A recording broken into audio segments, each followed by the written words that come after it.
Evening, everybody. We'll wait for Lorraine. Lorraine doesn't talk very much. If you don't. So again, another welcome to everybody. I don't know if we alluded to it last month, but we're now launched into our 8th year PBA of service. I was just thinking when I was walking my track at the old high school, what an awesome community to give service to. It's because of you guys and all the other people that show up that on behalf of the board, we want to thank you for your service, your energy, your commitment in having a great PBA. So we're alive and well. Okay, so we're going to start right off. We have only one featured speaker, not only. The other featured speaker, I think he's showing up in October, so that'll be good. We're going to start off with Carly.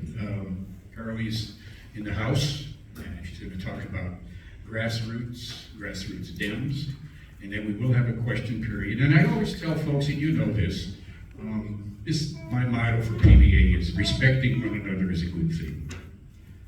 Okay, Carly, Representative Provenza, you have the mic.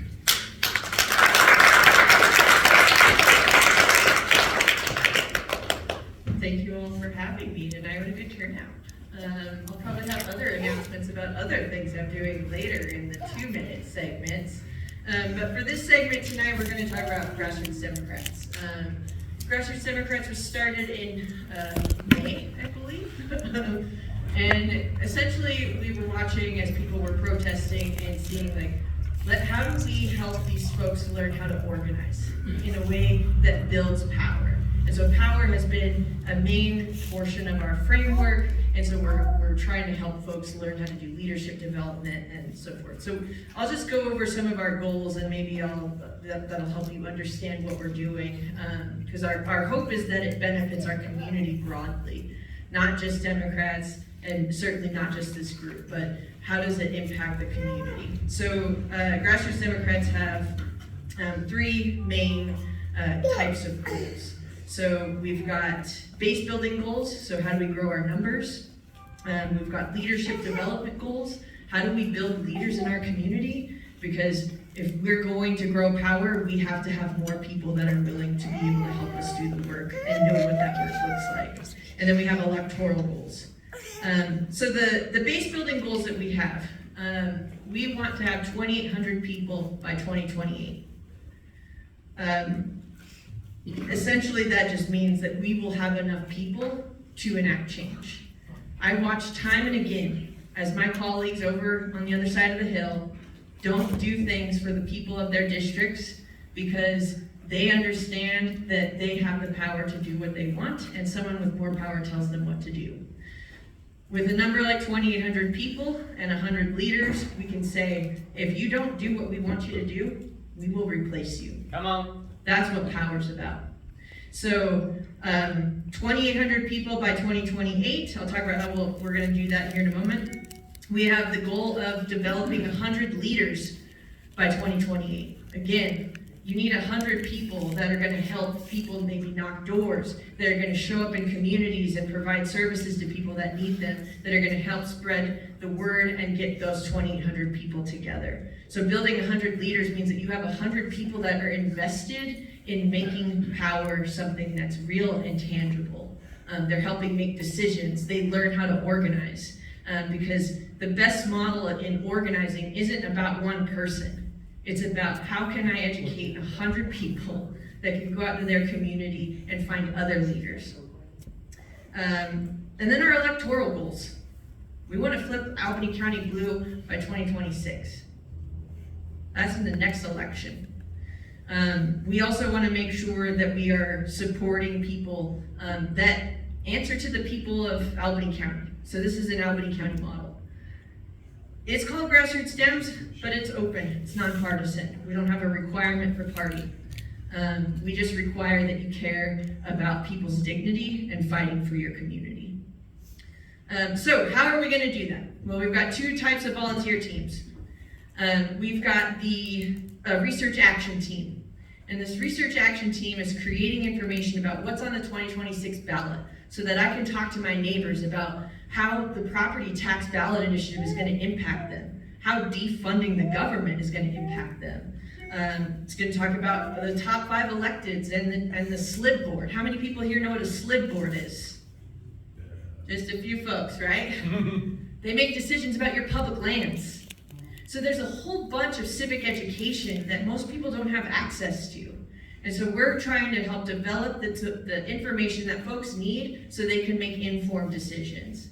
And that research action team is going to hand over information to what we call the community building team.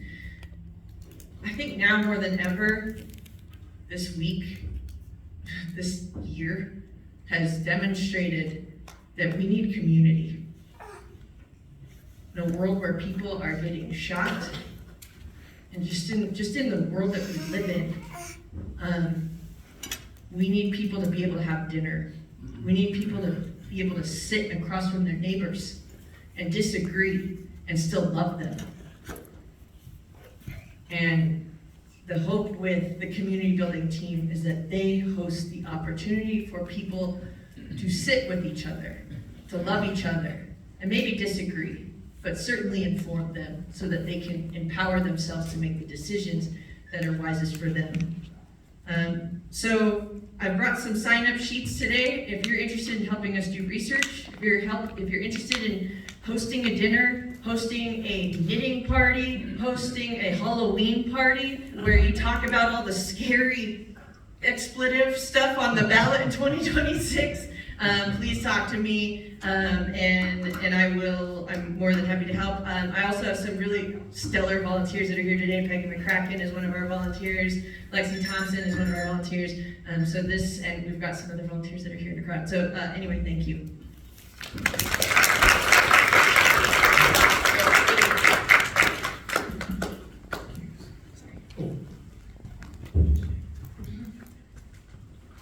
Yeah. Okay, I'll go do it. Okay. Okay, we'll take some questions. Mike's going to be the mic man, Mike Selmer. The question period is one question and one answer. Not a dialogue at this time. We'll be here till later after the meeting if you want to chit-chat with people. So, all right, we'll start off with a few questions. Sylvia, I see you. I was curious, what has surprised you so far as you have gone around the state and talked with people? Well, that'll be part of my 2-minute spiel of my road tour with the Democrats. I'll answer that though. I think the biggest thing that has surprised me is just how much people are so hungry to be heard and to have conversations about what is impacting their lives in a vulnerable way, and that most people care about the same things. We want to be able to take care of our families. We want to be able to have access to childcare and healthcare and food and housing. And so many people are struggling to get access to those things, and they are deeply invested in being part of the solution. So not necessarily surprising as someone that believes in like the best in people, but I will say that it is deeply heartwarming to know that at least off the internet, people are great. Any other questions? We'll take a few more. I see Sharon. Thank you, Carly. When you say you want to flip Albany County blue, are you referring just to the legislature or to the county courthouse, more widely Albany County, where we do have some other red spots? Great question. I think in terms of when you're making a goal, you make one that you think is achievable, but is still also a reach. I would like to make the Albany County Commission Democratic led, and I think that's doable. Denise, put your hand up. Oh, I did. So my question is, you're looking to grow it to 2,800 people. Are you taking those from the Democrats, or are you looking for 2,800 new people? And how will you work with the Democrats? Thanks, that's a great question. My hope is that once, like, as we know what our model is, that we can help infuse some of those people into the Democratic Party, like, officially, right? Some of those folks helping with kind of the party things that need to happen that aren't necessarily like the sexy things that most people want to go do in action out in the community, right? So we're trying to find new people with the hopes of being able to find a way to plug them into whatever it is, honestly, that sets their heart on fire. And so it's an avenue to maybe go back and forth. I'm not trying to take anybody from the Democratic Party. I think we're stronger when we have more groups together working towards the same problems, right? And so I think that they can benefit each other, but in hearing from the community, they want to be able to have things where they can go do these different actions, and so we're trying to provide an opportunity for them to do that as well. Okay, one more in this round. We'll take this gentleman here and we'll continue with the 2 minutes. Great to see you again. My name is Eric. Jesus says that we are to love our God with all our heart and all our spirit and all our body and all our mind, and to love our neighbors as ourselves.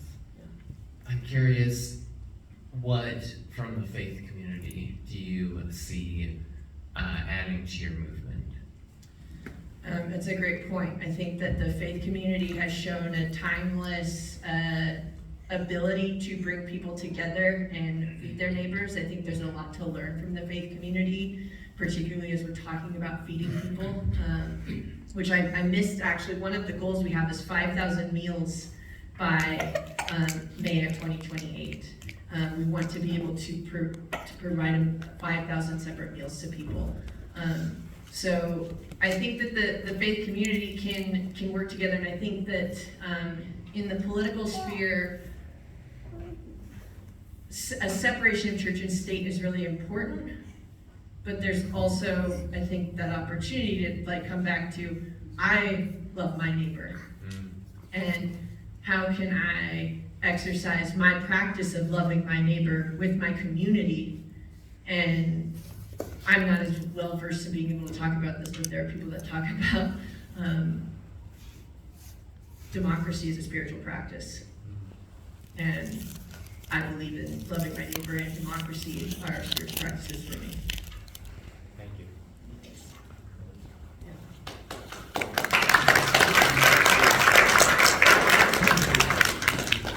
Okay, thank you.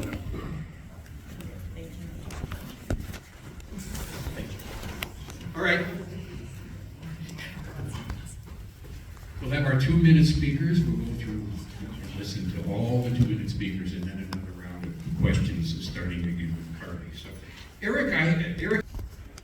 Hi, I wanted to let you know that YCAP, the Wyoming Coalition for Animal Protection, is sponsoring a free trap release workshop on Tuesday, October the 21st at the Holiday Inn. And the goal is to inform pet owners, particularly those who like to go with their dogs on hikes on the trails and on public lands, on how to release their dog if it is accidentally caught in the trap. That can be a leg trap or a snare or whatever, because unfortunately we keep hearing that people are encountering these types of events. Most people don't know that traps can be placed in Wyoming anywhere on trails and public lands. And so they go out, it's kind of like a minefield, and their dog is caught. And when that happens, you just have a very short time to get your dog released. And hopefully it won't have that many injuries or whatever. But I do have a lot of posters. And if you, at your work site or in your volunteer organization, have a bulletin board, or you can put these someplace and would like to take one, please see me afterwards, and I'd be glad to give you as many as you want. Thank you. On a similar theme, the next 2-minute speaker is Donald O'Toole. He's going to talk about the migration corridor. Good evening, folks. Normally when I'm here, I'm usually Joe, talking about bad news relating to animals, but this is good news. David and I went up to the commission, the Game and Fish Commission meeting on September 12th, really fulfill the purpose.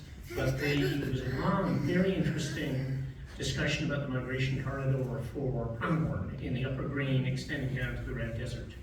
And it passed unanimously by the commission. And it's not done, it's a very complicated process. It's going to go back to Gordon, and then Gordon has several ways in which it may handle it. It was very interesting to watch. It was about 4 hours of commentary, and what struck me was, it seemed to me the commission would be split, but because people spoke, and a lot of hunters spoke, and a lot of conservationists spoke, and a lot of former game and fish ungulate specialists spoke, and I thought I could sense, although they were under a lot of pressure from the stock growers and a lot of pressure from oil and gas, they in the end unanimously voted in support of it. It's the first and only time I've ever seen Jim McGagnon, who was there and whose ranch might be impacted in terms of being involved with the migration route. He argued strongly against the East of Farson and Red Desert component, but they decided to include it. So that's a major win for native wildlife in Wyoming, and I was very pleased. I think it just shows what a difference it makes when you fill the room. Because I think some of the people on the commission were kind of sitting on the fence, but that kind of pushed them. So, yeah, good news. So, next time something shows up that you're interested in, make sure the room is full. Next 2-minute speaker is Brett Glass, and Brett's going to talk about proposed city and code changes. Brett? Yes, good evening, everyone.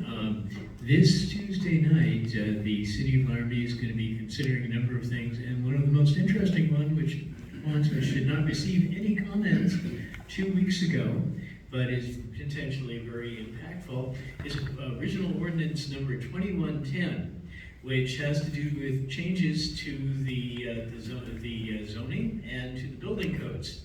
And there are some things which people might agree with in this, and some things which people might not. It's going to, if it goes through as written, it will liberalize many of the uses that are allowed in certain zones. For example, it will allow residences in business zones, which isn't necessarily a bad thing because our business zones tend to blend into our residential zones and overlap with them. And right now there is this awkward thing called the residence over business overlay, which kind of tries to blend them but doesn't do a very good job. The problem is that the ordinance doesn't repeal this residence over business overlay, even though it proposes to eliminate the need for it. It will also propose, and this one is going to be controversial, to allow mobile home parks in all R3 neighborhoods, including the tree areas, even if they don't necessarily fit with the character of the neighborhood. You can expect some comment on that. It's going to allow people to remove parking or have less parking if they have bicycle parking, which is a little bit controversial because, well, adding bicycle parking doesn't necessarily mean reduce the need for vehicle parking. In fact, if you get out of your car and you ride your bike instead, you might need more parking because, well, you're gotta have a place to put your car while you use your bike. And another item, and I only have a little bit of time left, is that if people have accessory dwelling units, things like cottages on their property, it eliminates the requirement to provide parking for them, which means that the tenants of those or whoever's occupying them might need to park on the streets or otherwise congest the available parking. Anyway, let's talk more about this later. Thank you. Our next 2-minute speaker is going to be Liz Youngman. Liz is going to talk about constructive dialogue panel. Liz, welcome back.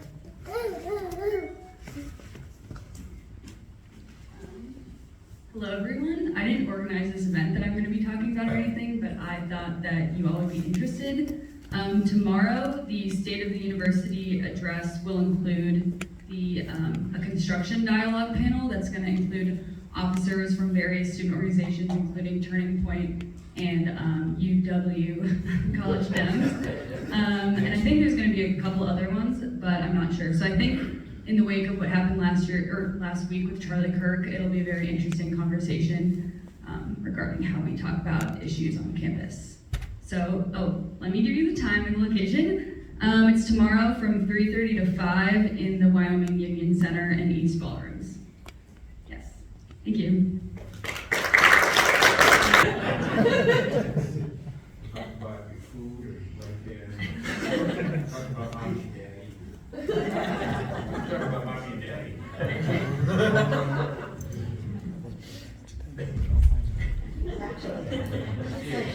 Good job. No, him, her. Eric, you're back up, and then Ryan will just keep Thanks. So some of you probably have heard, Mike Yin and I, who's a minority floor leader, and partnership with the Wyoming Democratic Party and with the county parties, have been traveling the state of Wyoming. We started in Laramie County, then we went to Natrona County, Fremont County, and Sweetwater County, and we've been doing listening sessions there. Just to give you an idea of what that means, because I think a lot of politicians are like, I listened, and they don't.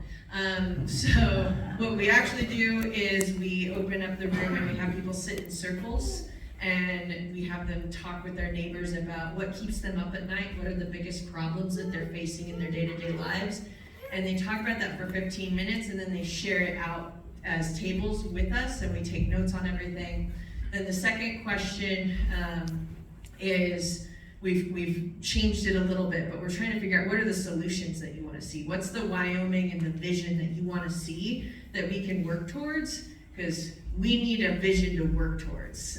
And so the last couple times we've done a, give us your news headlines for the next 1 to 5 years. If you opened a paper and you were like, wow, I'm so excited that that's the headline today, that's what you want to see. And so folks have been doing that.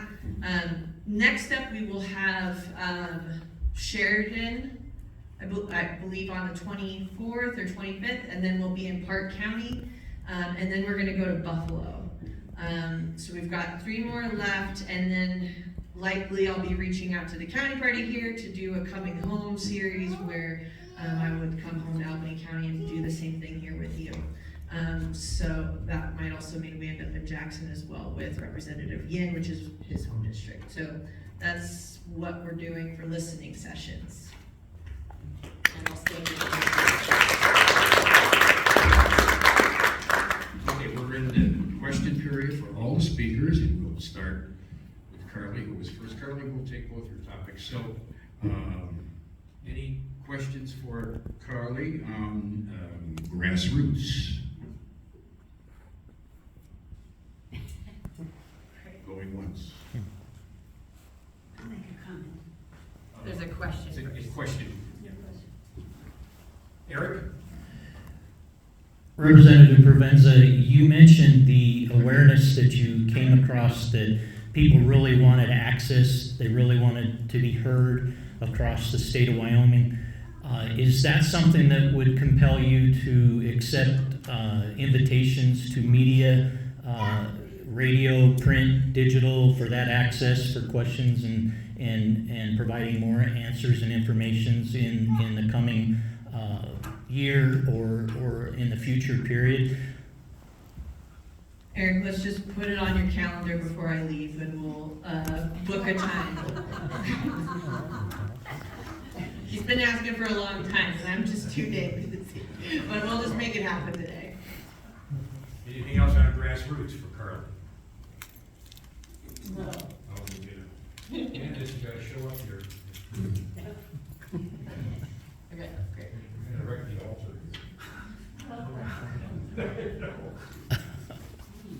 Any questions for Carly on listening session? Sharon?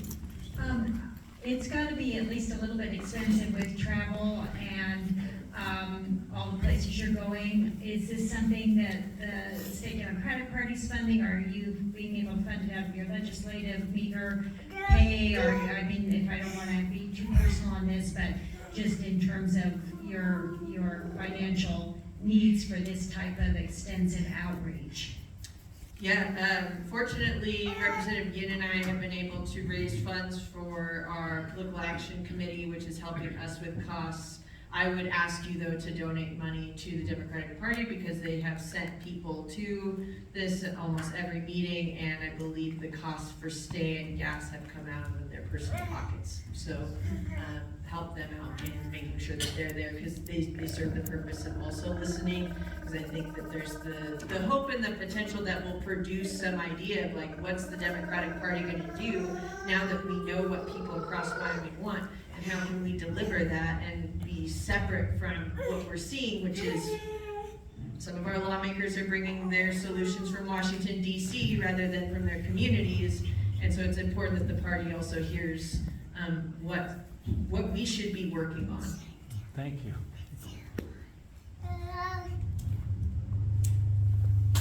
Jenny?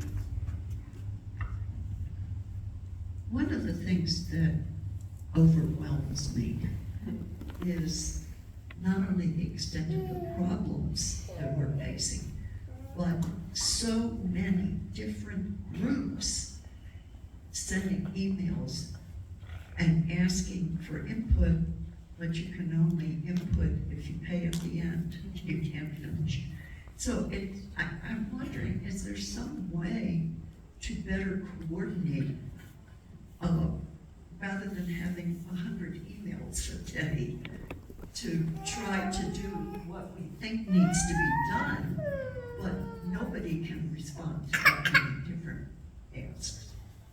Well, Jenny, I don't know if you know this, but the answer to world peace is just more emails.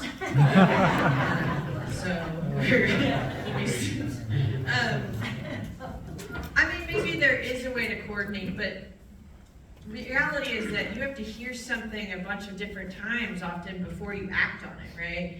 And you have to find the things that cater to you. If we're just only all gonna get the same email, and that gives a lot of power to one person, right?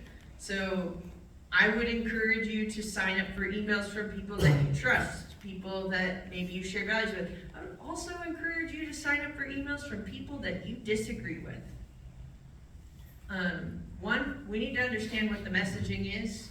Two, we need to be able to build community with some of those folks. So, I don't know, personally, Jenny, I would, and maybe I'll be unelected for this statement, but I'd like to ban email. I hate it. I'm not very good at it. I try my best. But yeah, you're right, there's a lot.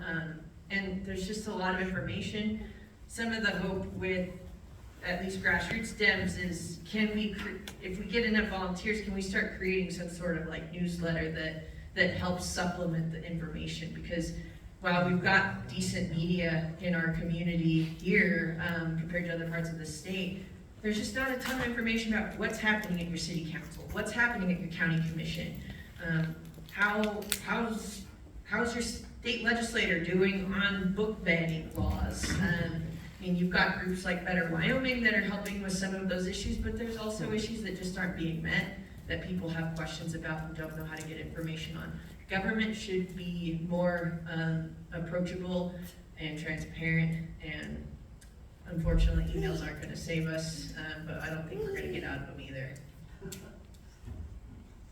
Any other questions for Carly? Yes, ma'am. Hi.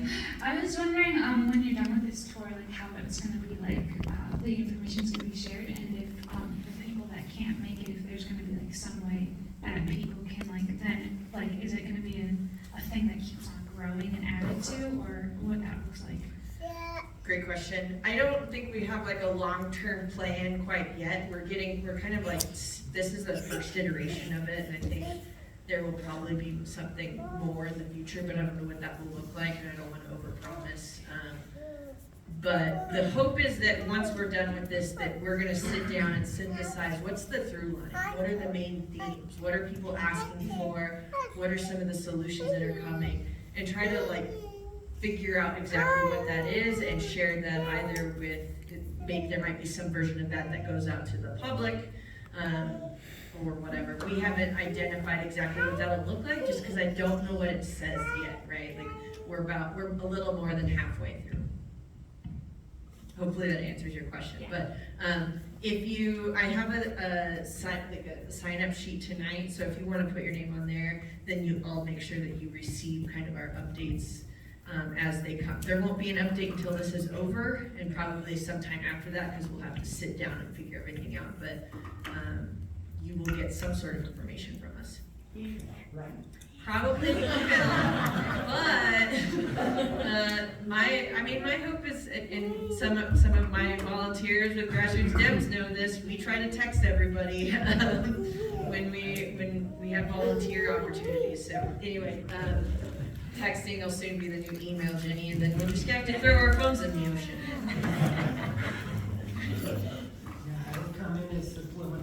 Yeah. We'll actually start doing ads that run in your mind. It'll be terrible. Anything else?